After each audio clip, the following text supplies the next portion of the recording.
তার জানালা দরজার পর্দাটি এখনো পর্যন্ত ঝোলানো হয়নি। মাননীয় স্পিকার, পর্দা, মাইক্রোওভেন এবং ওয়াশিং মেশিনগুলো আপনার মাধ্যমে পাওয়ার জোর দাবি জানাচ্ছি। মাননীয় অর্থমন্ত্রী তার বাজেটে এই দরিদ্র মানুষদের কথা চিন্তা করে বিভিন্ন ধরনের ভাতা এবং কার্ডের কথা উল্লেখ করেছেন।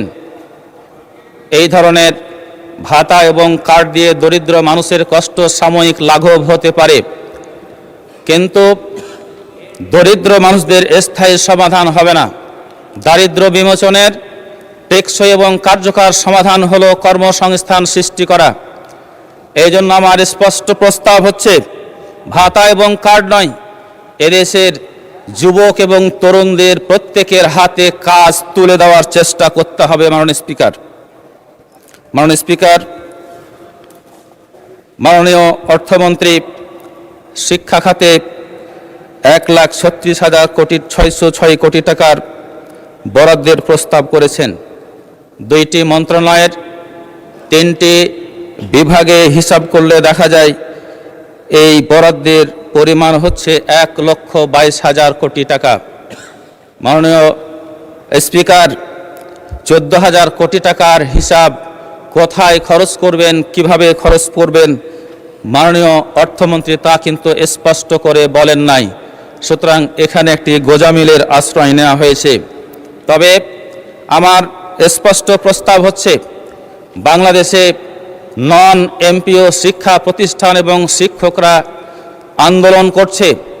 এই সকল শিক্ষা প্রতিষ্ঠান এবং শিক্ষকদের এমপিও ভুক্ত করার জন্য আজকে আমার এই বাজেট বক্তৃতায় জোর দাবি জানাচ্ছি। সাথে সাথে এদেশের ইবতেদায়ী মাদ্রাসাগুলোকে প্রাথমিক শিক্ষক এবং প্রাথমিক স্কুলের ছাত্রছাত্রীরা যে সকল সুবিধা পায় তাদের ধাঁচে সুবিধা প্রদান করার জন্য জোর দাবি জানাচ্ছি। ধন্যবাদ মাননীয় সদস্য।